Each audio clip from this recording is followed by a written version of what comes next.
கோவை மாவட்டம் துடியலூர் அடுத்த முத்துநகர் பகுதிகள் நரிக்குறவர் இன மக்களுக்கு பட்டா வழங்க உத்தரவிட்டு ஓராண்டுக்கு மேல் ஆகியும் வழங்கப்படவில்லை என குற்றச்சாட்டு எழுந்துள்ளது. இதுகுறித்து செய்தியாளர் சுரேஷ்குமார் வழங்கும் தகவல்களை கேட்கலாம். சுரேஷ்குமார், வணக்கம். மக்களுக்கு எதனால வருவாய்த்துறை தரப்பிலிருந்து பட்டாவானது வழங்க மறுக்கப்பட்டுகிட்டு இருக்கு? ஒரு வருடம் ஆகியும் எதனால இது தாமதமாகுது? விவரங்களை வழங்கலாம். வணக்கம் விக்னேஷ். கோவை மாவட்டம் துடியலூர் அருகே உள்ள முத்துநகர் பகுதியில் தான் நான் தற்போது இருக்கிறேன். இந்த பகுதியில் 30 ஆண்டுகளுக்கு மேலாக 100க்கும் மேற்பட்ட நரிக்குறவ சமூக மக்கள் இங்கு வசிச்சுட்டு வராங்க குடும்பத்துடன்.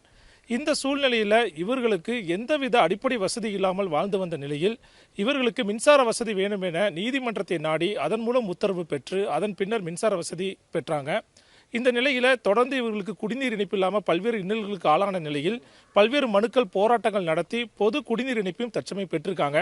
அதன் பிறகு இந்த பகுதியில் நாங்கள் 30 ஆண்டுகளுக்கு மேல் இருப்பதால் எங்களுக்கு பட்டா வழங்க வேண்டும் என இவர்கள் தொடர்ந்து வலியுறுத்தி வந்தாங்க. இந்த நிலையில் தான் நீதிமன்றத்தில் தனிநபர்கள் சார்பில் வழக்கு தொடுக்கப்பட்டது. அந்த வழக்கும் தற்போது இவர்களுக்கு சாதகமாக வந்து ஓராண்டு ஆகியும் இதுவரை இவர்களுக்கு பட்டா வழங்கப்படவில்லை. இதனால் இந்த பகுதியில் சாலை வசதி, குடிநீர் வசதி, கழிவறை வசதி என்ற எந்த வசதியும் இல்லாமல் குடும்பத்துடன் இவர்கள் பல்வேறு இன்னல்களுக்கு ஆளாகிறாங்க. அன்றாடம் பணிகளுக்கு செல்வதற்கும் படிக்க போகும் மாணவிகளும் பல்வேறு இன்னல்களுக்கு இந்த பகுதியில் ஆளாகிட்டு வராங்க. இது குறித்து நம்மிடையே பேசுவதற்காக இந்த பகுதியை சேர்ந்த பன்னீர்செல்வம் இருக்கு, அவரிடம் கேட்கலாம். எதனால உங்களுக்கு தொடர்ந்து பட்டா வழங்க மறுப்பு தெரிவிச்சுட்டே வராங்க? உங்களுக்கு சாதகமாக வழக்கு இருந்தும் எதனால இந்த டிலே ஆகுது? சார், இந்த பகுதியில் நாங்கள் 30 வருஷமாக குடியிருந்துட்டு வரோங்க சார். கவர்மெண்ட் கேட்டோம்னா பட்டா வழங்கி கேட்டோம்னா கேஸ் இருக்குன்னாங்க. கேஸ் போட்டாங்க. கேஸ் போட்டு எங்கள் மூலியமாக சாதகமாயிருச்சுங்க. எங்களுக்கு கேஸ் சாதகமாயிருச்சு. சாதகமாயிட்டும் பட்டா வழங்குறதுக்கு ரொம்ப லேட் பண்ணுறாங்க. எங்கள் பசங்கள்லாம் ஸ்கூல் பசங்க, காலேஜ் பசங்க, நாங்கள்லாம் ரொம்ப சிரமப்படுறோம். எங்களுக்கு பட்டா வழங்கி அடிப்படை வசதி, டிச்சு, கழிவறை, பாத்ரூம்லாம் பண்ணி கொடுத்தாங்க. நாங்கள் கொஞ்சம் இன்றைய நாலேஜாக நாங்கள் வாழணும் ஆசைப்படுறோங்க. இங்கே இருக்கக்கூடிய மலர் என்ற பெண்மணியும் கேட்கலாம். அன்றாட என்னென்ன இன்னல்களுக்கு ஆளாகிறீங்கம்மா? சார், பாத்ரூம் வேணும், எங்களுக்கு பட்டா வேணும். பட்டா வந்தால் தான் பாத்ரூம் கட்ட முடியும். தண்ணி பைப்பு உள்ளே வரணும். பட்டா இல்லைன்னா கொடுக்க மாட்டேங்கிறாங்க உள்ள பைப்பு. அப்புறம் நாங்கள் இப்போ 1 கிலோமீட்டருக்கு நாங்கள் பாத்ரூமுக்கு போயிட்டுருக்குறோம், ரொம்ப கஷ்டம். அப்புறம் பிள்ளைங்க பசங்க படிச்சுட்டு இருக்கிறாங்க, 40-50 பசங்க படிச்சுட்டு இருக்கிறாங்க. காலேஜ் 20 பசங்க போயிட்டுருக்குறாங்க. பஸ் சௌகரியம் இல்லாமல் நாங்கள் இங்கே தான் எங்களுக்கு பட்டா கொடுக்கணும், வேறு எங்கேயுமே பட்டா வேண்டாம் சார்.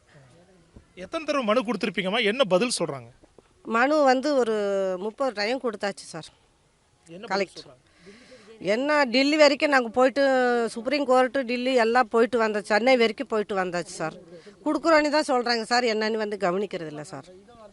தொடர்ந்து பல முறை மனு அளித்த பின்னரும் தங்களுக்கு சாதகமாக வழக்கு அமையப்பட்ட பின்னரும் ஓராண்டுகளுக்கு மேலாகி ஆன பின்னரும் இதுவரை தங்களுக்கு பட்டா வழங்காத சூழ்நிலையை நீடித்து வருவதால் எவ்வித அடிப்படை வசதி இல்லாமல் பல்வேறு இன்னலுக்கு ஆளாகி வரும் தங்களுக்கு உடனடியாக மாவட்ட நிர்வாகம் பட்டா வழங்குவதற்கு நடவடிக்கை எடுக்க வேண்டும் என்பது இந்த பகுதி மக்களுடைய மிகப்பெரிய கோரிக்கையாக இருக்கிறது. விக்னேஷ்.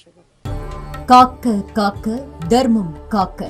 மதுரையில் கந்த சஷ்டி கவசம் பாடும் 5 லட்சம் முருக பக்தர்கள். மாபெரும் ஆன்மீக சாதனைக்கு நம்மால் முடிந்த பங்களிப்பை நல்குவோம், புண்ணியம் பெறுவோம்.